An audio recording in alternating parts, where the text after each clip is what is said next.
Oferecimento Sebrae, especialista em pequenos negócios, e Sesmac, ensino a toda prova. Quem tem um negócio está sempre pensando nos desafios. Não tem hora, não tem lugar,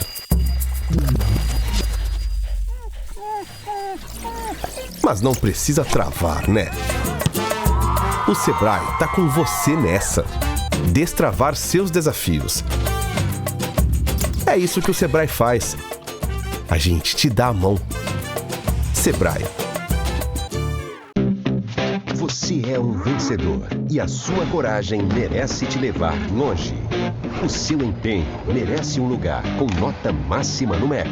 A sua superação merece um lugar que te faça evoluir. A sua motivação merece um lugar com tecnologia que avança sempre. A sua atitude merece um lugar que te abre as portas para todos. E a sua constância vai te colocar entre os melhores. O seu esforço merece Sesmac. Lembre-se das noites em claro, festas e convites que você abriu mão para se preparar. Escola, cursinho, isoladas. Chegou a hora de todo o esforço ser recompensado. Você merece estar no topo. Merece Sesmac. Alô, meus amigos, mais um bate-papo com o Geraldo Câmara, coisa boa. Nós estamos no Filé do Zezé. Você conhece o Filé do Zezé? É gostoso, vale a pena vir para cá, trazer as crianças para o parquinho e por aí vai. E está uma efervescência aqui, vocês não podem nem imaginar. Todo mundo está cada vez mais elegendo o Filé do Zezé. É bom, muito bom. E para aqui que eu trago os meus convidados, é para aqui que eu trago os assuntos que lhe interessam, assuntos muito importantes. Por exemplo, nós estamos vivendo agora o mês Lilás, que é aquele mês das mulheres, onde a gente tem que tomar cuidado, onde a gente tem que alertar a população sobre o feminicídio, sobre essa coisa horrorosa que graçou no mundo inteiro, mas aqui também. E a gente tem que estar muito preocupado com isso. Por isso, hoje está conosco a promotora de justiça Ariadne Dantas, que ela é exatamente ela que controla o NUDEMP, que é o Núcleo de Apoio à Mulher. E é com ela que a gente vai conversar sobre esse assunto tão sério. Ariadne, que bom receber você. Eu que agradeço, uma boa tarde, Geraldo. Fico muito feliz de poder participar desse programa. Eu é que fico, e os meus telespectadores também. Coisa boa. Pode ter certeza disso. Esse é um problema que se torna cada vez mais sério nesse país, apesar da divulgação que é feita, e eu até começo perguntando a você, será que é porque a divulgação é muito grande e agora as pessoas começam a não ter medo de divulgarem os seus próprios problemas e por isso está aparecendo mais? Me diga. Com certeza esse é um dos fatores, né? As pessoas começaram a entender o que é violência contra a mulher, violência doméstica, quais são as espécies de violência, e as mulheres começaram a denunciar essas formas de violência. Então, essa troca de comunicação, informação e registro, consequentemente, leva a um aumento dos números. Mas eu acredito que esse não é todo o fator, não é tudo. Claro que não, claro que não. Acho que há uma questão também da própria conquista das mulheres, da autonomia, né? A mulher hoje em dia não é a mesma mulher da década de 50, Sem dúvida de 60. E isso, de alguma forma, incomoda. Né? Incomoda aqueles homens que ainda têm aquele pensamento retrógrado, que ainda acreditam que tem posse sobre essa mulher.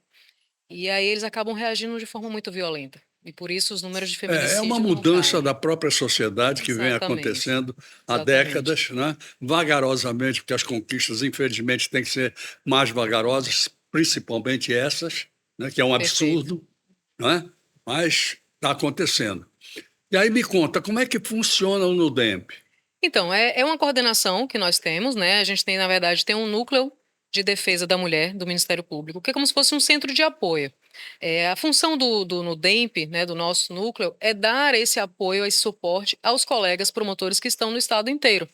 E aí a gente leva projetos, leva campanha, distribui, às vezes, um material de apoio, de trabalho, algo que venha sido discutido nacionalmente, a gente traz para poder compartilhar com os colegas, mas essa função ali de suporte mesmo a quem está nas pontas, né, em todas as cidades do estado. Agora, Ariadne, me conta uma coisa. Você que tem essa experiência toda lidando com gente que está lidando diretamente com o problema.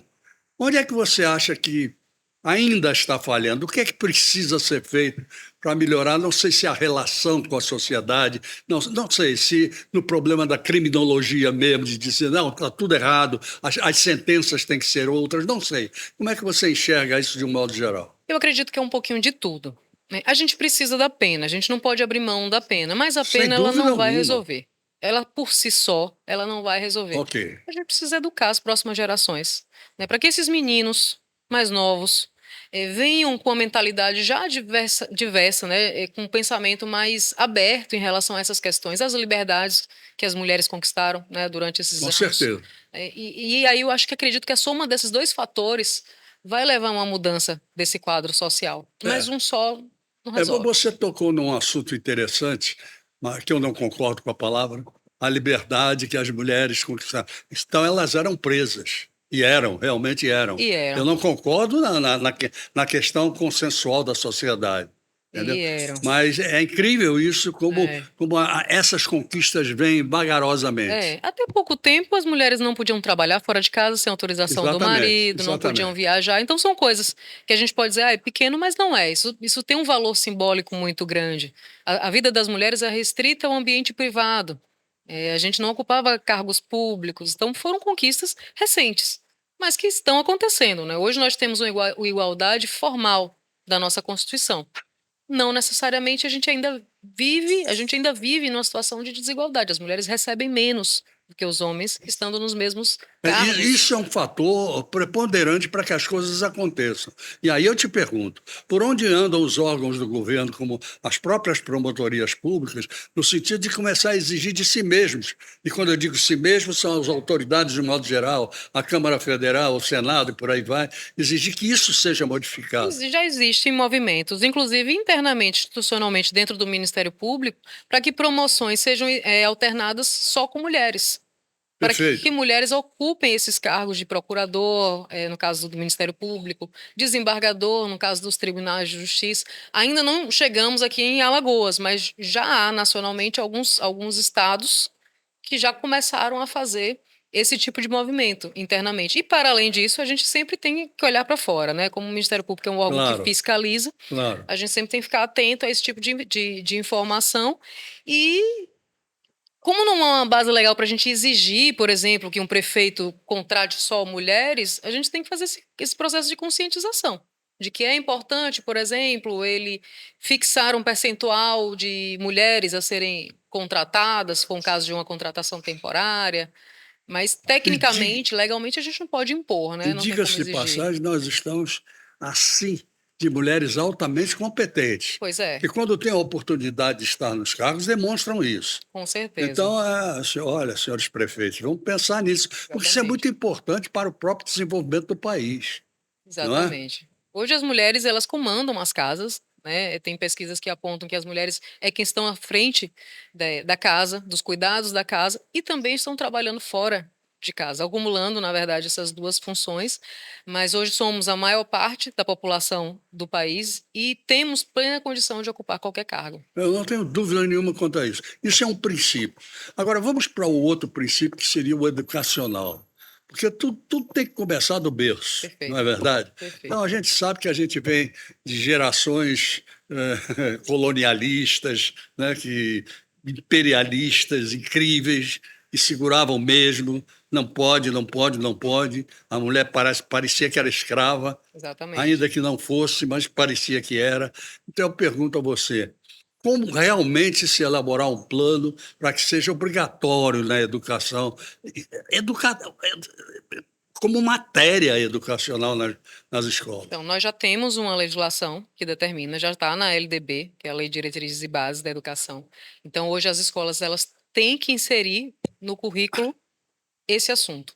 Não só de mulheres, mas de minorias. Então, essa temática ela tem que ser abordada. Nós temos até um projeto de um colega, Cláudio Malta, que é promotor aqui de uma das varas da violência, atua junto a uma das varas da violência, e ele tem trabalhado diretamente com as escolas municipais e estaduais para que exija esse conteúdo das escolas, né?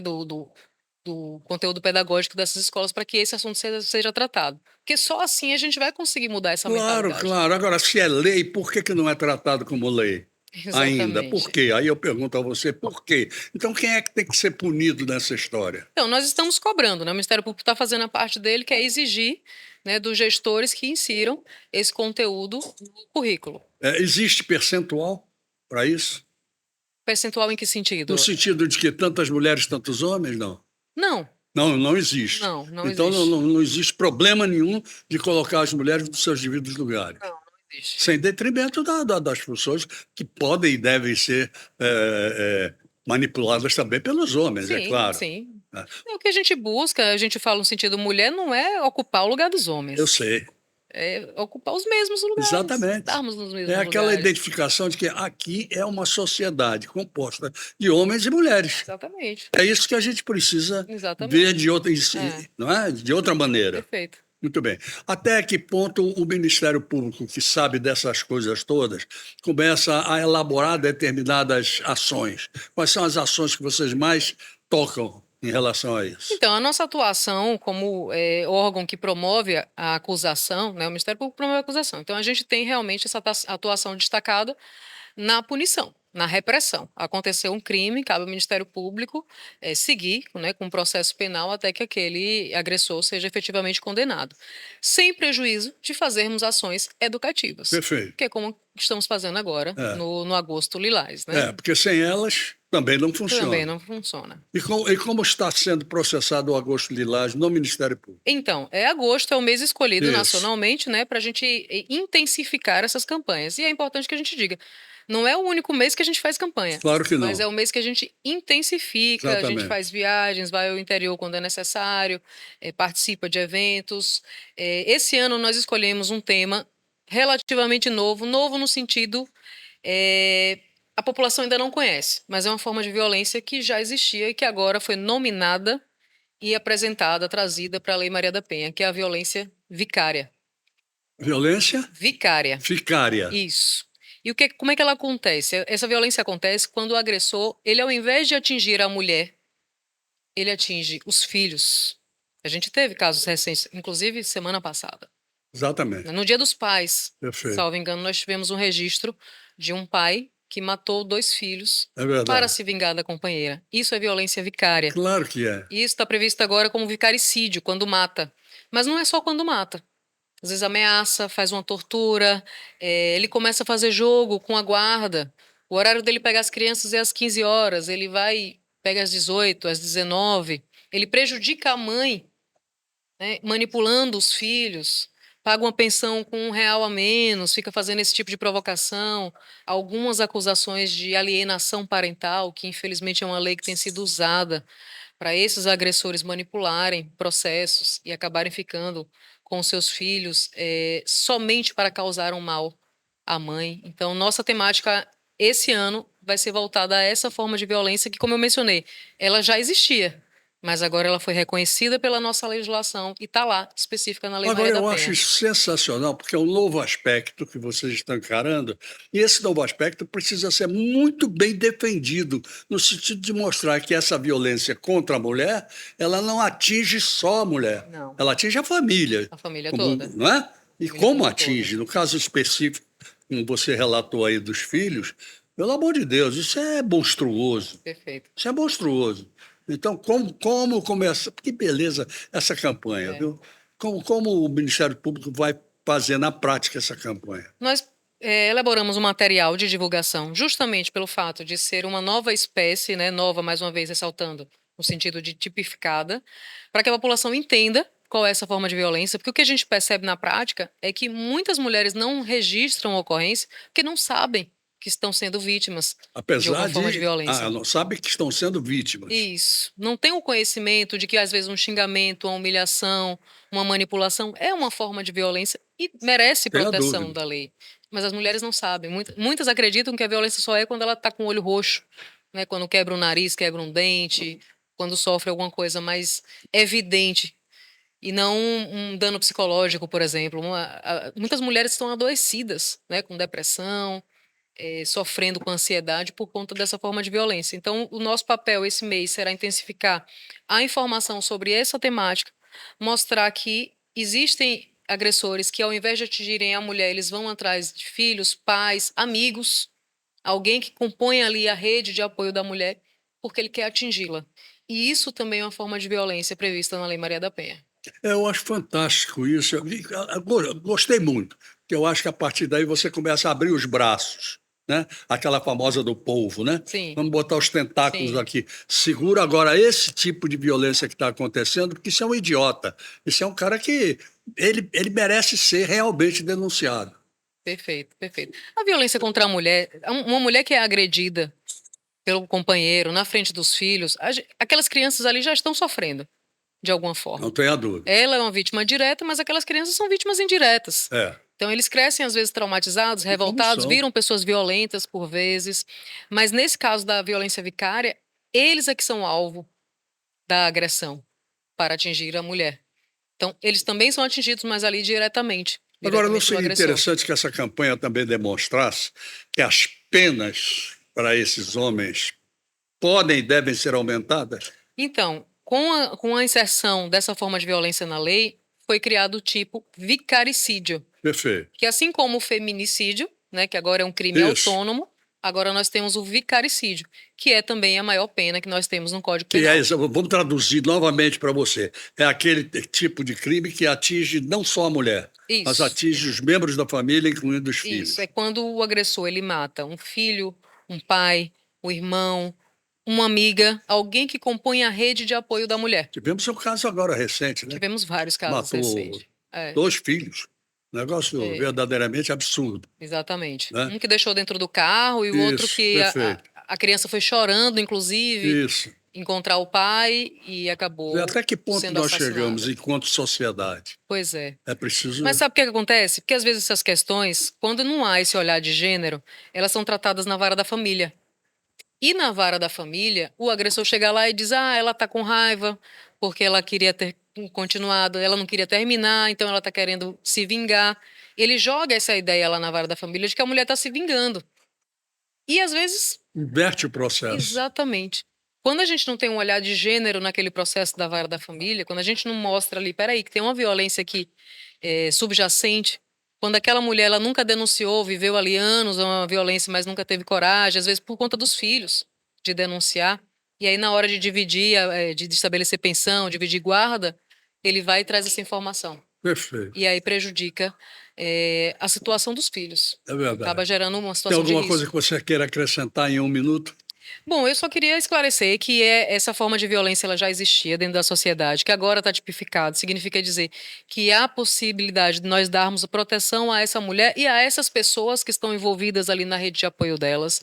É possível ter uma vida livre de violência, as mulheres têm o direito a essa vida livre de violência e o Ministério Público está de portas abertas para entrarmos com as medidas que forem necessárias e apresentarmos o caminho para essa mulher sair desse ciclo. Com certeza, isso eu tenho certeza, porque o Ministério Público de Alagoas é um poço de competência, realmente é. Os braços do Ministério Público, eles são fantásticos. Então, quanto mais unidos vocês estiverem em torno de determinadas causas, e essa é uma delas, eu acho que é a melhor coisa que vai acontecer. Não é? Se tudo der certo, a gente não vai precisar mais falar sobre isso no futuro. Com certeza. Né? Educar crianças. Faça um favor, se tiver material de divulgação disso, depois nos mande, porque a gente bota aqui no programa também. Com certeza. Tá? Porque durante o mês de agosto. Temos um material virtual, inclusive, que eu já posso até compartilhar. Faça isso. Pronto. Que vai ser importante para nós. Tá ótimo. Olha, eu tive um prazer enorme de receber você aqui. Às vezes a pessoa diz assim, volta e meia você está repetindo esse assunto. Eu não estou repetindo esse assunto, eu estou fixando esse assunto. Temos que repetir. Cada vez mais nos nossos programas. Exatamente. Porque a gente tem que defender vocês todas. Pois eu agradeço o espaço. Que é isso, prazer foi nosso. Muito obrigado, Ariadne, por ter vindo. Muito obrigada. Obrigado mesmo. Obrigada. Bom, gente, vamos lá, lembrando do SESMAC e lembrando do SEBRAE. Então vamos até os nossos comerciais e voltamos já, ok? Já com mais um assunto bom. Engraçado. Deixa pra lá. Tudo bem. Quem compra do pequeno pensa grande. Quem compra do pequeno pensa grande. Sabe que vai ter retorno, vem em dobro, pode crer. Qualidade mais que certa. E pra cada loja aberta é emprego pro seu bairro que tem muito que crescer. Quem compra do pequeno pensa grande. Quem compra do pequeno pensa grande. Comprar da pequena empresa é pensar grande. O bairro cresce, a economia aquece e a cidade agradece. Sebrae, a força do empreendedor brasileiro. Quem tem um negócio tá sempre pensando nos desafios. Não tem hora. Não tem lugar. Mas não precisa travar, né? O Sebrae tá com você nessa. Destravar seus desafios. É isso que o Sebrae faz. A gente te dá a mão. Sebrae.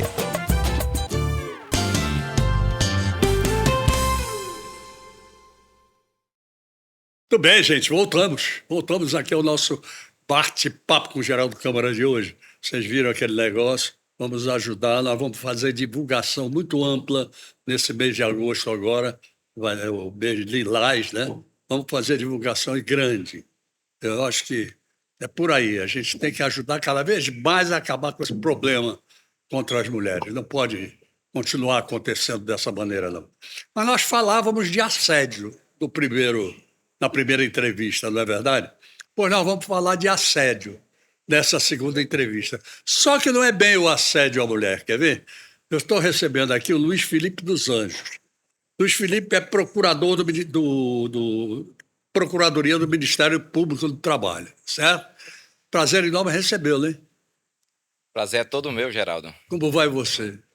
Muito bem. A cabeça já deve estar começando a ficar assim, cheia de mil ideias em função do trabalho que você já começa a desenvolver. As expectativas são grandes para as eleições de 2026. Pois é, tá vendo? Eleições. Aí você vai fazer a campanha eleitoral? Não, pelo contrário. Repare bem, nós vamos falar de assédio eleitoral, que acontece nas repartições públicas, nos locais normais de trabalho, privados ou não, e por aí vai. Me conta como é essa história, Luiz Felipe. O assédio eleitoral no ambiente de trabalho, toda aquela conduta, né, que pode ser uma conduta comissiva ou omissiva, decorrente de uma relação de trabalho em função dela, porque pode ocorrer antes do contrato ser firmado, né, durante uma entrevista de emprego, por exemplo, com alguém que tenha poder hierárquico dentro de uma empresa ou de um órgão público, pode ser um gestor público. Não, claro. E isso tem o objetivo principal é de modular o comportamento eleitoral do trabalhador. Então, esse trabalhador ele vai ser coagido, ele pode ser ameaçado, ele pode ser induzido, ele pode até ser constrangido a votar em um determinado candidato, a não votar, a participar de alguma manifestação política, por exemplo, atos de campanha. Enfim, é uma prática que é vedada pelo ordenamento jurídico e agora, mais claramente, há uma resolução do Tribunal Superior do Trabalho que veda explicitamente o assédio eleitoral nos ambientes de trabalho públicos e privados e proíbe também a propaganda eleitoral nesses ambientes. Dentro do ambiente. É bom ambiente. deixar bem claro que o assunto que nós estamos tratando com o Luiz Felipe se trata dentro de um ambiente de trabalho. Se o cara quer fazer propaganda eleitoral lá na rua dele, lá que espaço, onde quer que seja, tudo bem, é problema dele, certo? Agora, no ambiente de trabalho é outra história. No ambiente de trabalho e em função dele também, né? Então, assim, não pode... Em função da relação de trabalho. Sim, com mesmo certeza. que seja fora, né? Pede-se uma manifestação política. Vamos participar, marcar, né? Aquela rede social, curtir uma determinada postagem de um candidato. Mostrar que político, ele está né? participando. Que está participando também. Isso não é pode. importante. Importante. Mas até que ponto isso... Por exemplo, uma pessoa... Eu vou participar de um comício a favor desse candidato. E ele é filmado sem querer. Ou dá algum tipo de declaração. Isso afeta o trabalho dele? Ele pode participar de qualquer manifestação política. Exatamente. O que ele não pode, como eu disse, é ser obrigado ou ser estimulado a participar por conta de uma relação de emprego, relação de trabalho. Certo. Onde é que você vai buscar a prova disso? Nós vamos buscar prova através de testemunhas, através de filmagem, de redes sociais. Enfim, são vários os meios de prova que podem ser utilizados para instruir um procedimento nosso que pode culminar com ação civil pública. Ô Luiz Felipe, me diga uma coisa. O processo eleitoral, de um modo geral, ele vem mudando. Vamos chamar de 20 anos para cá? Ou estaria exagerando? Um pouquinho exagerado. Talvez um pouco menos nessa questão, do assédio, né? Acho que Então, é aí que eu quero... Como é que isso começou? Até que ponto isso virou uma observação, por exemplo, do Ministério Público do Trabalho? Na verdade, assim, se a gente voltar mais no tempo, né? Isso, tem um é isso voto que eu estou querendo saber. de Cabresto, né? Isso lá da República Velha, né? Então, bom, aí então já a é gente outra já tem uma história. situação. Agora vem o Cabresto digital, o Cabresto moderno. Então nós viemos desde 2014, pelo menos as primeiras denúncias de assédio eleitoral, e começou, de fato, a explodir em 2018, com essa intensa polarização política, né? E em 2022 chegou aquele cume de denúncias, de investigações, Claro. de ações, né? Principalmente nas eleições gerais. Você diria que foi criada nessas últimas, ou na última década, foi criada uma nova corrupção eleitoral, uma nova compra de votos? Sim, é uma forma moderna, né, de tentar alterar o custo das eleições. Através daquele poder que o empregador tem sobre o trabalhador, que ele pensa que tem. E, na verdade, aquilo é uma relação contratual, mas Com muitas certeza, vezes ele pensa. com certeza. E aí, como é que acontece quando o Ministério Público recebe uma denúncia? Então, nós vamos investigar aquela denúncia. Muitas vezes essa denúncia já vem com provas suficientes, aí nós já podemos ajuizar alguma ação De que tipo? de forma urgente. Várias questões, principalmente provas digitais. Então, esse cuidado que nós vamos ter para poder verificar a autenticidade. Mas a gente recebe fotos, muitas vezes vídeos com atos de campanha no ambiente de trabalho, né? Relação de trabalhadores que foram alvo de algum tipo de assédio, né? Diligências que fazemos naquele ambiente de trabalho. Chegamos lá a ter várias propagandas eleitorais de trabalhadores com botões de campanha, bonés de campanha, adesivo nos carros da empresa. Isso ocorreu várias vezes nas últimas eleições. Isso não pode acontecer. Isso é uma propaganda direta. Isso não pode acontecer. Então, se dentro do ambiente de dentro trabalho. do ambiente de trabalho não é permitido. E ele, como eu disse, né, no ambiente público. Agora ou privado. vamos um pouco mais além. Ele foi fotografado fora do ambiente de trabalho, com uma camisa de um determinado candidato, com boné, com bota, com o que seja. Ele está fora. Ele está fora. Está fora. É um direito dele. É um direito. Todo cidadão ele pode participar Claro, do pleito eleitoral. claro, Né? Claro, não é isso um não impedimento. pode e não deve afetar no ambiente de trabalho. É. Mas então vamos agora fazer a coisa, usando este exemplo, vamos fazer a coisa assim. Esse exemplo serve para que fulano denuncie ao patrão que ele está contra o patrão nas eleições, e aí... Não pode. Pode ou não pode? Não, isso não pode. O patrão ele vai ter o seu candidato, o seu partido político, o trabalhador pode até coincidir, certo? Mas ele pode ter uma opinião diversa. Não é o fato dele estar participando de uma manifestação política de um candidato que seja de oposição ao do patrão, que isso pode dar ensejo a uma demissão. Se isso ocorrer, é uma demissão discriminatória. E Agora isso chegou pode onde eu queria, sujeitar exatamente. o empregador às Se punições. a gente vê na televisão, o cara trabalha para mim, não quero esse cara trabalhando para mim, não, porque ele é fulano. Vou demitir. Pode ser denunciado. Pode ser denunciado. Não pode? Pode. É um caso diferenciado. Tem, claro. Então, isso aí vai ter as punições, né? Então, tanto na questão individual, o trabalhador pode pedir, inclusive, a volta ao trabalho, a reintegração, porque isso é uma demissão por motivo discriminatório. Exatamente. Sendo exatamente. ressarcido. A multa administrativa aplicada pela fiscalização do trabalho. Ele pode ser acionado pelo Ministério Público do Trabalho para pagamento de multas também, multas, né, por dano moral coletivo.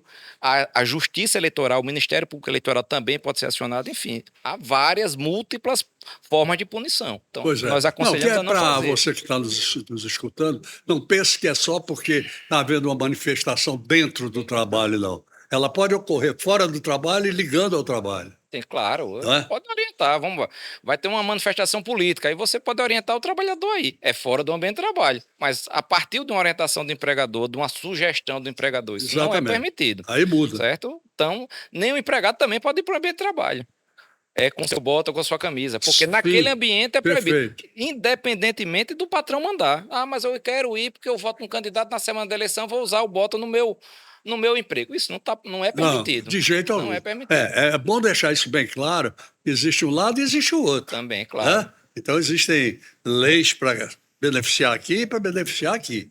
Ou não.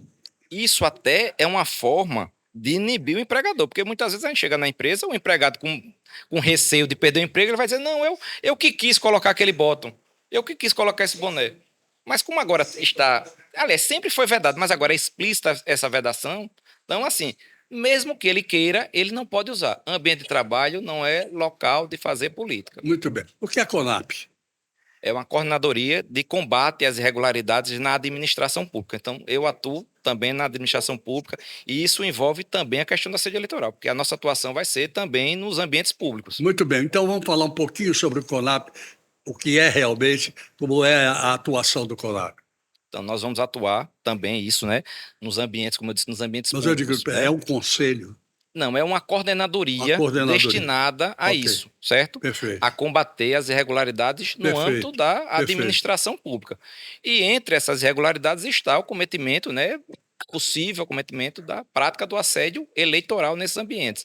Então, nos ambientes públicos, seja a relação do trabalhador, do servidor público, do cargo comissionado, do terceirizado, isso é uma preocupação maior do Ministério Público, principalmente nessas eleições, o aumento no número de vínculos precários com os poderes públicos. Nós temos casos de municípios, já recebemos aqui, que cooperativas de trabalho, cooperativas fraudulentas, concorrem com cerca de 15% do eleitorado de um município. Então, isso pode decidir uma eleição, certo? Então, isso vai ser combatido, não só essa fraude Isso é um trabalhista, assunto fantástico. mas também É uma essa fraude. influência. É uma fraude. Quer dizer, é um tipo de compra que o governante está fazendo. Na verdade, é o seguinte, tem ocorrido muito, porque houve uma decisão, assim, um contexto, né, uma decisão do ministro Gilmar Mendes, há pouco tempo atrás, a questão do fenômeno da pejotização. Ele mandou suspender todas as ações que tratavam sobre isso. Então, hoje em dia, essa ação, graças a Deus, houve essa suspensão dessa decisão, então voltamos a atuar, as ações voltaram a correr, e vários municípios aqui de Alagoas contratam trabalhadores através de cooperativas e através de OS. Esses trabalhadores são chamados de cooperados, de trabalhadores autônomos. E, Porque o veja contrato bem, é feito com a cooperativa e não veja com ele. bem, chegamos ao ponto de ter município aqui que todo mundo é voluntário, eles recebem uma indenização pelo trabalho. Isso é evidente, isso vem sendo combatido, é uma fraude. Claro, claro. Que Mas essa fraude, no contexto eleitoral, o que é que nós dizemos? É porque são vínculos muito precários. O gestor demite, contrata, chega na véspera da eleição, pode contratar mais trabalhadores, pode demitir aqueles que não estão alinhados com o projeto político daquele município. Então, isso é uma grande preocupação do Ministério Público e vamos combater na medida que recebemos denúncias e aprofundamos as E investigações. é um assédio contra quem esse? É contra o cidadão que é cooperado ou é contra a cooperativa? Não, há uma fraude, Há uma fraude. entre a cooperativa, a administração pública e o trabalhador. Porque esse Perfeitamente. trabalhador devia ser empregado da cooperativa. Exatamente. Certo? Mas não é. Isso para reduzir custo e para tornar o vínculo mais precário. Então, isso ocorre um dano ao trabalhador, porque ele não tem o seu direito respeitado, né? Ocorre um dano à própria administração pública, porque contrata um serviço por um valor maior do que o que é devido, né? E a toda a sociedade, porque isso gera o quê? Além do prejuízo ao erário, também reflexo nas eleições. As eleições deixam de ser livres. É Porque verdade. esse trabalhador ele é muito mais facilmente manipulável, porque ele tem uma relação de emprego muito frágil. Ele foi cooptado. Foi cooptado. Infelizmente, isso tem ocorrido. Assim, a gente vem combatendo, nós temos... E até porque a administração pública não pode nomear comissionados durante determinado período. Esse período começa agora, no dia 15?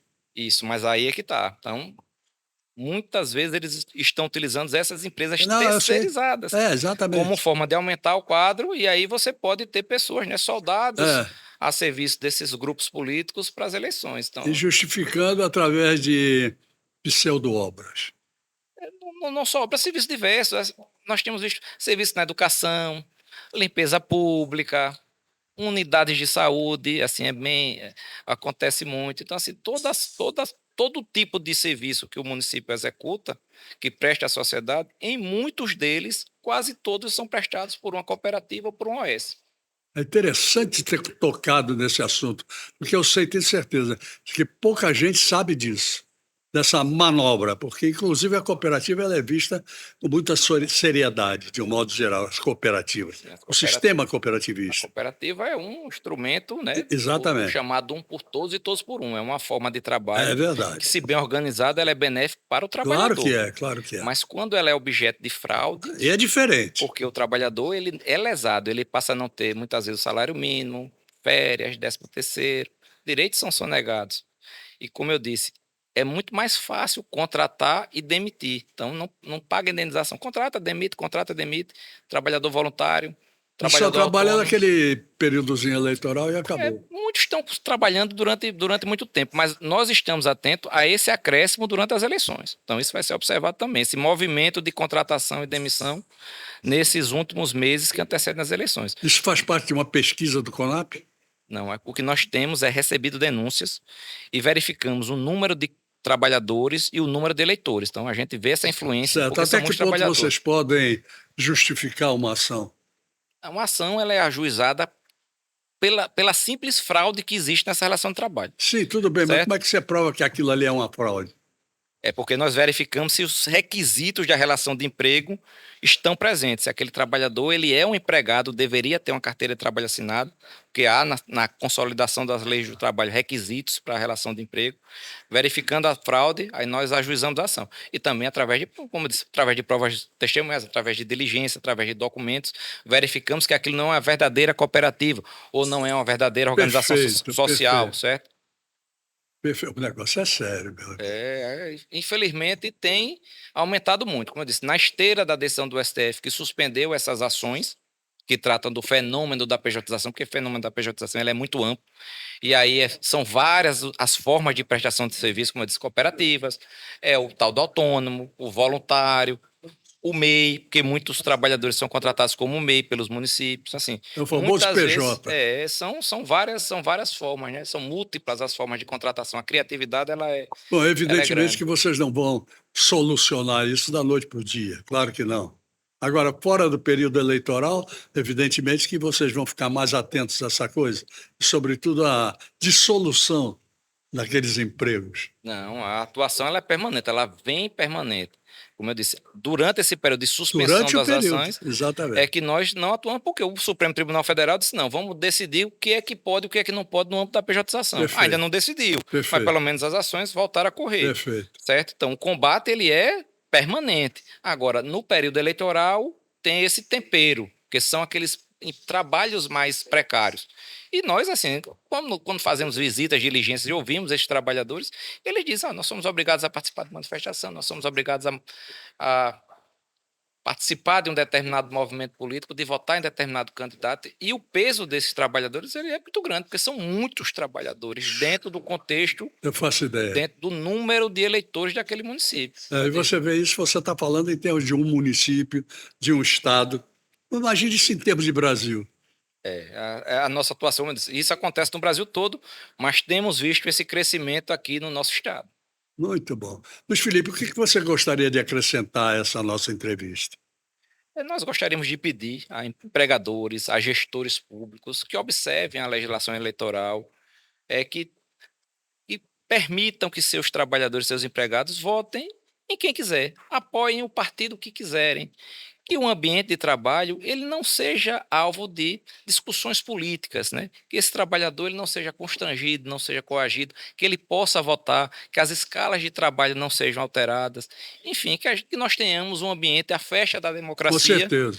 e que vença aquele candidato que tenha mais votos. Agora, por mais livres, né? trabalhoso que seja, e por mais trabalho que vocês estejam tendo com isso, ainda é utópico chegar lá, não é?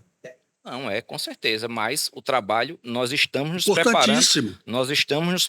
para isso. Desde as eleições de 2014, É isso que eu estou 2018, dizendo. 2022, já temos uma forma de investigação, um modo de investigação, um manual de investigação, o uso da inteligência artificial também para a investigação, para termos uma resposta mais célere. Temos plantões específicos eleitorais nos momentos que antecedem as eleições, Muito bom. tanto no sábado como no domingo. Quer dizer, estamos atentos. Cada eleição que passa, é evidente, a criatividade aumenta, mas também a nossa resposta ela é mais célere também. Luiz Felipe, assunto absolutamente atual, muito bem colocado por você aqui. Eu quero que você leve o nosso abraço a todos que fazem o Ministério Público Federal aqui. Isso é muito importante, é um trabalho fantástico e eu acho que os meus telespectadores agradecem por sua vinda. Muito obrigado, obrigado mesmo. Obrigado também. Ok. Obrigado a vocês, hein? Vamos lá. Tem mais entrevista boa por aí, ok? Vamos lá, vamos aguardar. Então vamos até os nossos comerciais, lembrando sobretudo do nosso SESMAC, lembrando sobretudo do nosso SEBRAE, mas lembrando a vocês uma coisa que no programa passado eu falei. Preste atenção a esse nome, House, com H. É uma gráfica de alto nível, é um negócio completamente diferenciado, onde você pode realmente ter os seus trabalhos, as suas necessidades feitas com altíssima qualidade. Você quer saber o que é a House? vai no Instagram, House Print, ok? É? BR. House Print BR. Você chega lá. Voltamos já.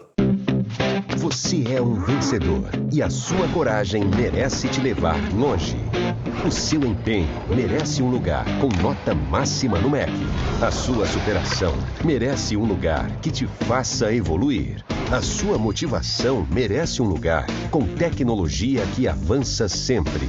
A sua atitude merece um lugar que te abre as portas para todos. E a sua constância vai te colocar entre os melhores. O seu esforço merece SESMAC. Lembre-se das noites em claro, festas e convites que você abriu mão para se preparar. Escola, cursinho, isoladas. Chegou a hora de todo o esforço ser recompensado.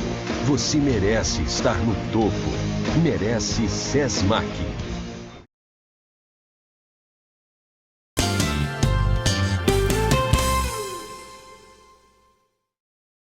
Bem, voltamos, hein? Voltamos aqui para o bate-papo com o Geraldo Câmara e vamos em frente. Vamos em frente porque a semana é quente. A semana é quente. Eleitoralmente falando, bota quente nisso. Por isso que eu trouxe aqui o meu amigo Gustavo Ferreira, que é advogado eleitoral, advogado específico para aqueles assuntos que são os assuntos de hoje, os assuntos de agora. Eu falei hoje. Sabe que dia é hoje? Hoje é dia 15. Se não aconteceu nada ontem de surpresa, hoje termina tudo. Não pode, agora não pode mais botar candidato, não pode, depois das meia-noite. Não, opa, boa pergunta. Gustavo, Hoje, primeiro, obrigado. Nada, eu que agradeço, Geraldo. Obrigado por ter Prazer vindo estar ao aqui de programa. coração, sempre bom ver o amigo e participar aqui do bate-papo. Mas o prazo é hoje, 19 horas do dia 15. Opa, ó. Então tá bom. Hoje agora são 8 horas da manhã, tá bom. Tá bom. 19 tá bom, horas sim. a gente ainda pode fazer um Ainda dá pra fazer um prognóstico. bocado de coisa. Dizer um bocado de coisa aqui. Depois eu vou dizer, ih, rapaz, aquele cara que falou de manhã, ele acertou. Olha que legal. Gustavo, como é que o panorama que você pode traçar para nós de como está sendo esse período pré-eleitoral? Olha, é um período, vamos dizer, encerra hoje, né? A partir de amanhã, agora sim, da meia-noite do dia 16... Tem que encerrar mesmo. É o período eleitoral.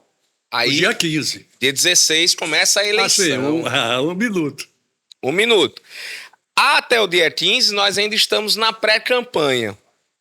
E podemos dizer com muita tranquilidade que foi uma pré-campanha com cara de campanha, na rua. Concordo com você. Com cara de campanha. E que, pessoalmente, eu acho que não está errado, está certo. A eleição tem que ter participação, tem que ter motivação. Não tenho dúvida. E tivemos, e aí pelo outro lado, uma judicialização da política. Talvez para quem não está no meio político, no meio da advocacia eleitoral, isso passe, mas há um número imenso de processos que foram propostos nesse período pré-eleitoral. São em torno de mais ou menos 250 ações dos mais diferentes tipos. Por descumprimento de período? Por alegação de descumprimento, né? É aquela coisa do advogado. Então, tudo bem. Mas como assim? Me explica isso. Alegação de descumprimento, mas aí onde é que está a defesa? Se a lei diz que... Aí vem o período de falar que não foi bem assim. Qual é a alegação? Quem está entrando com a ação está entrando por quê? Olha, fez uma propaganda irregular, fizeram uma deepfake minha, a pesquisa não cumpre com seus requisitos, e aí todos os lados, tá? Todos os lados. Tá. Quem está defendendo está dizendo, olha, não é bem assim, não é deepfake, eu estou só discutindo um tema, a pesquisa cumpre os requisitos da legislação. Então a defesa é essa. O Tribunal Eleitoral já julgou alguns processos, mas assim, foi uma demanda muito maior que o esperado. Mas muito maior mesmo.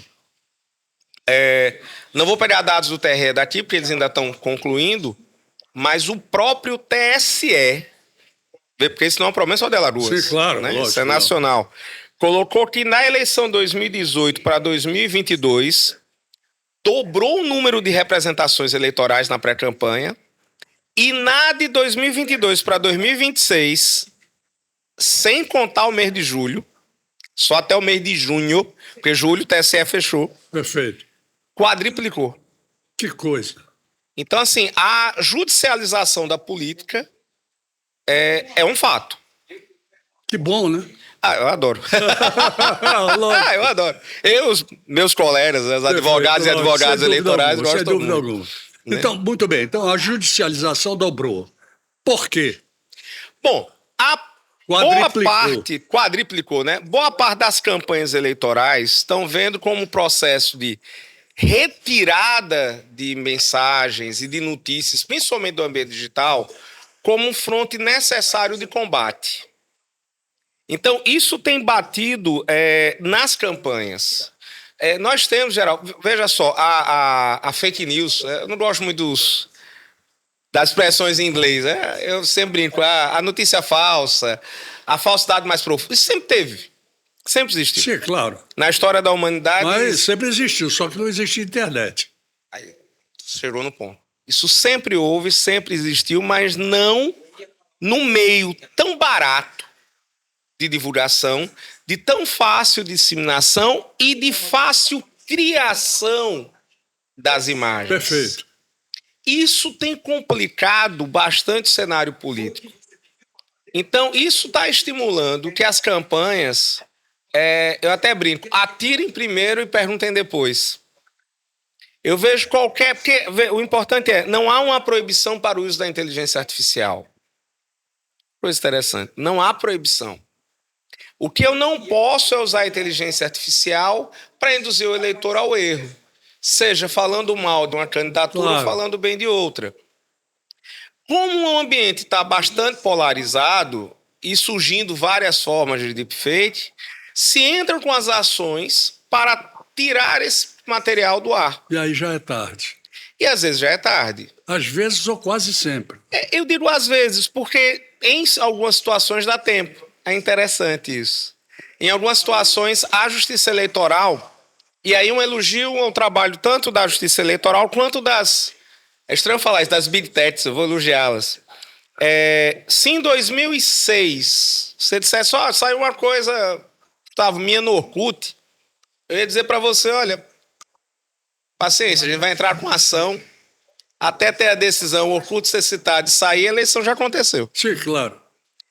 Hoje, já há um convênio da Justiça Eleitoral com as Big Techs que um comando da Justiça Eleitoral, ele concede ser cumprido em menos de 24 horas. Agora, eu ia dizer isso a você porque em menos de... 24 horas. De 24 horas. Então, eu diria para você que em menos de 24 minutos, você produz um fake horroroso e arrasador.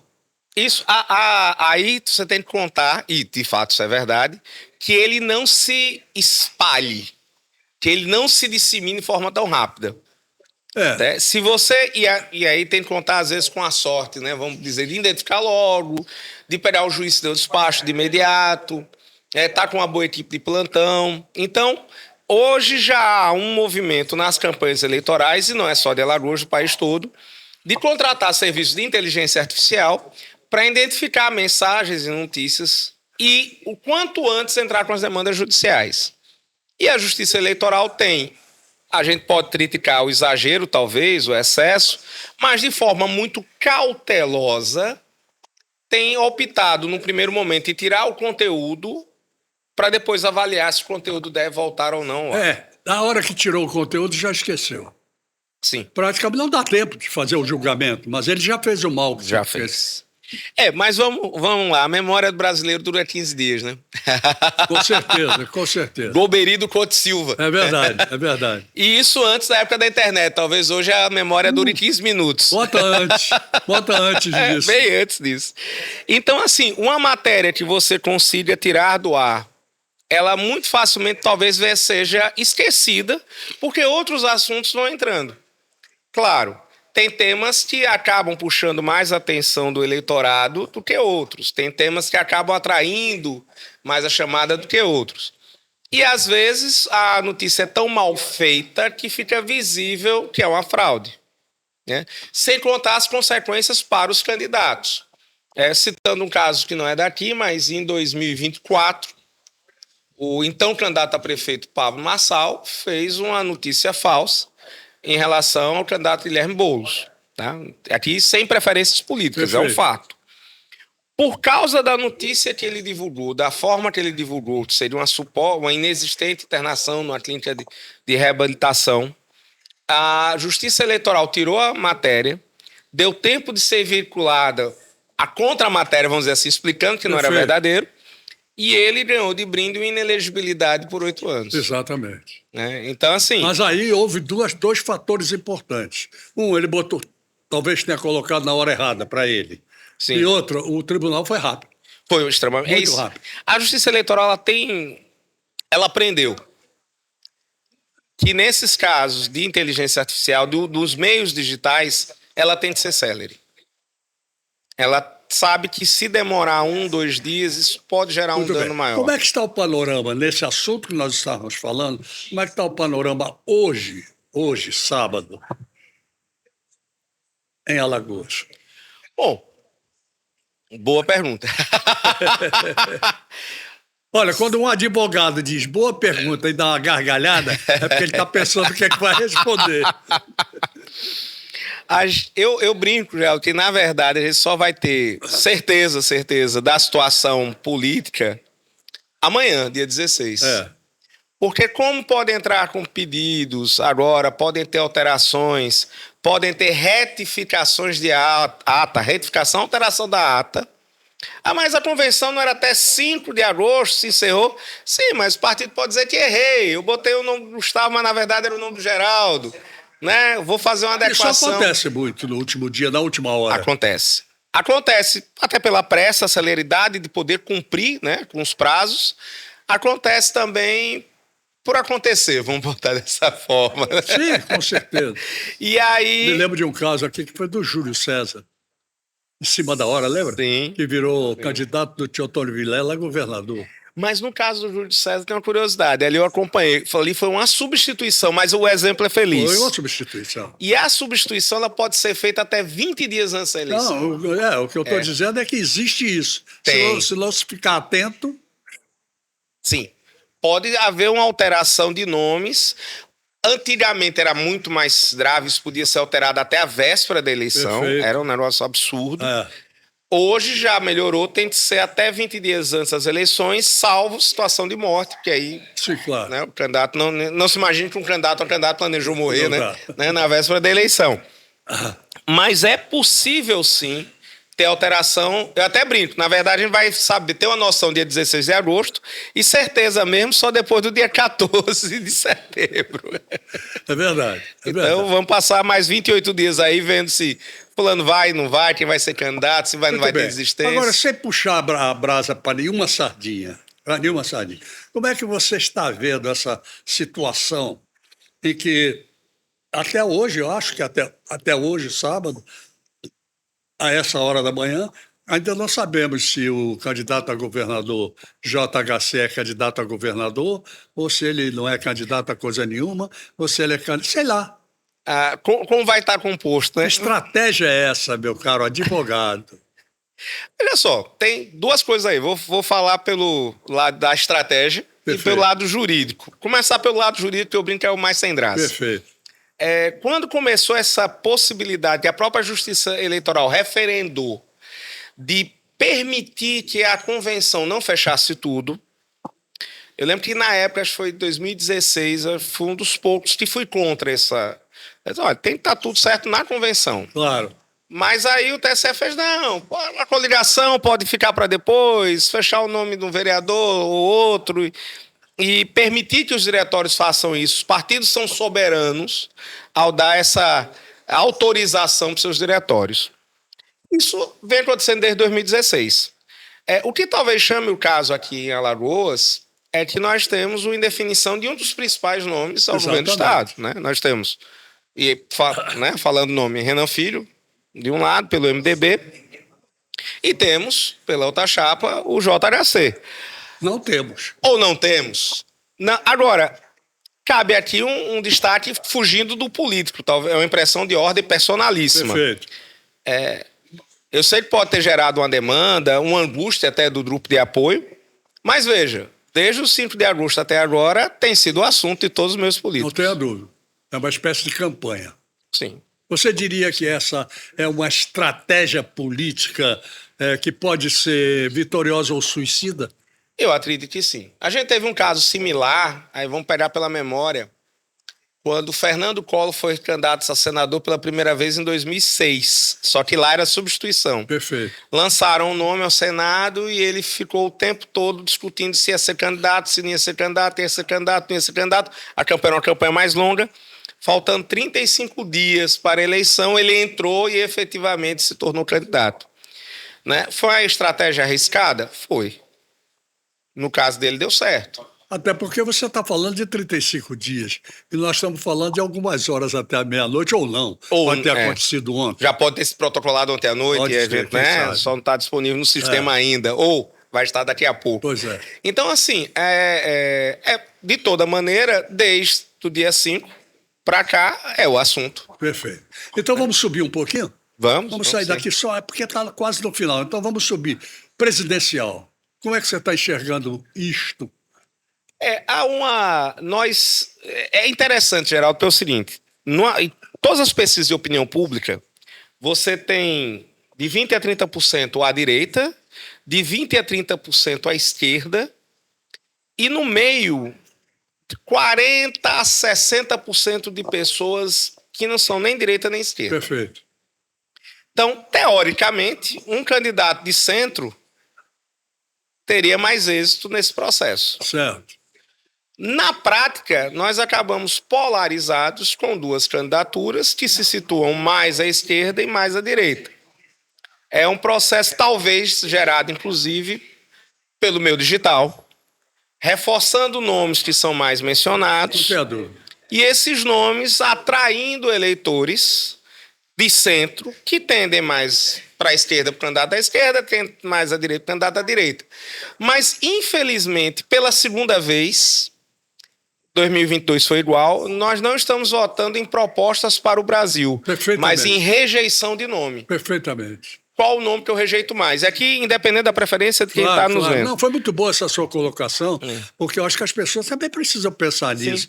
Nós não estamos mais em época, nós não somos mais um país para viver de rejeições. Sim. Eu acho que a gente, ao contrário, a gente tem que buscar onde é que estão as aceitações. Exato. E a gente chega numa eleição onde você tem os dois principais nomes da eleição sendo os dois nomes com maior número de rejeição. É verdade. É assustador. Porque toda vez que a gente vai ler pesquisa, eu sempre digo isso para os meus clientes, eu disse, olha, não veja a pesquisa na página 1, veja na página 2. Exatamente. A página 2, sim, a página da rejeição. É muito melhor você ter 5% de intenção de voto e 1% de rejeição do que ter 25% de intenção de voto e 40% de rejeição. Perfeito, perfeito. Porque é muito mais fácil eu mudar um voto. Olha, deixa de votar no Geraldo para votar em mim. É muito mais fácil esse processo do que o processo de dizer... Sua análise é perfeita. Eu rejeito o Gustavo, eu não voto nele de jeito nenhum. Não, rapaz, eu voto nele, ele é um cara legal. É mais difícil. Gustavo Pereira, me conta uma coisa. Pereira. Me conta Pereira uma coisa. é outro, tô brincando. Você tem 40 segundos para dizer mais alguma coisa. Dá para tu? Dá, então, diga. Votem. O mal de quem não gosta de política é que vai ser governado por quem gosta de política. Votem. Votem. Isso aí é importantíssimo, até porque isso faz parte da construção da democracia de um país. Votem. Exato. Gustavo, adorei sua vinda aqui. Obrigado, eu que agradeço. Depois a gente vem para comentar se o que você comentou deu certo. Ou não. Ou não. Ou não. Muito obrigado por ter vindo. Eu que agradeço, é um prazer estar aqui com o amigo. Obrigado também a todos vocês. Não esqueçam da House, hein? House, não esqueçam da House. É a gráfica premium. Entra lá no Instagram e vê. House Print BR. Até o próximo sábado, se Deus quiser, para analisar tudo que aconteceu agora. Valeu? Ok, vamos lá, voltamos então agradecendo a vocês e a ele que está lá em cima. Oferecimento Sebrae, especialista em pequenos negócios, e Sesmac, ensino a toda prova.